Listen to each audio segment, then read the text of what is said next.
राम करता या भावनेने समाधान मिळते। पहाटेची वेळ खरोखर फार चांगली। यावेळी कोणी मानसपूजा करीत असतील तर फारच उत्तम। दुसरे कोणी यावेळी झोपेत असतील तर आणखी कोणी मनोराज्यही करीत असतील। पहाटेपासून तो रात्रीच्या झोपेपर्यंत, मग तो राजा असो किंवा रंक असो, सर्वांची एकच धडपड चालू असते आणि ती म्हणजे समाधान मिळवायची। प्रत्येकाच्या जीवनाला समाधानाची ओढ लागलेली असते।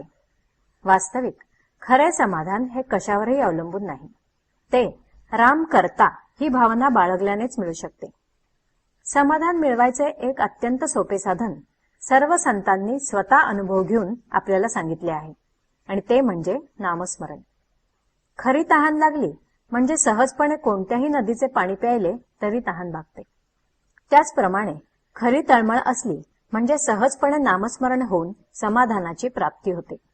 पहाटेच्या वेळी केलेला अभ्यास चांगला होतो असं म्हणतात, तेव्हा या नामस्मरणाच्या अभ्यासाला आपण पहाटेपासून सुरुवात करूया। काकड आरती झाली म्हणजे देवाचे स्मरण संपवावे असे नाही किंवा सारखी काकड आरतीच करावी असेही नाही। भगवंताचे अखंड स्मरण आणि भाव पाहिजे, यात सर्व काही आले।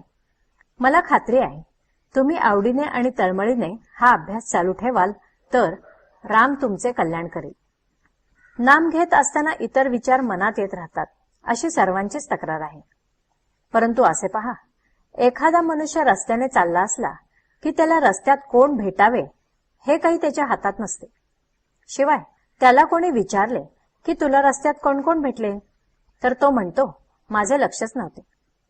त्याप्रमाणे आपण नाम घेत असताना या विचारांकडे दुर्लक्ष करावे, त्यांच्या पाठीमागे जाऊ नये किंवा त्यांच्याबद्दल विचार करीत वेळ फुकट घालवू नये। मला विचार विसरला पाहिजे असे म्हणून का त्याचे विस्मरण होणार आहे? नामाकडे जास्त लक्ष द्यावे, म्हणजे विचारांचा आपोआप विसर पडतो आणि पुढे ते येईनासे होतात। एकदा वाट चुकल्यावर ती चुकीची वाट परत उलट दिशेने चालावी लागते आणि मग योग्य रस्ता आल्यावर त्या रस्त्याला लागायचे, हाच अभ्यास।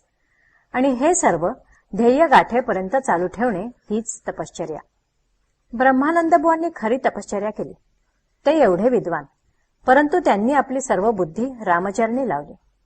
जगातल्या इतर गोष्टींपेक्षा हे केल्याने आपले खचितच कल्याण होईल असे वाटले, म्हणून त्यांनी हा मार्ग पत्करला आणि त्याला सर्वस्वी वाहून घेतले। तेव्हा मोठे साधक ज्या मार्गाने गेले त्या मार्गाने आपण संशयरहित होऊन चालावे, त्यात आपले कल्याण आहे।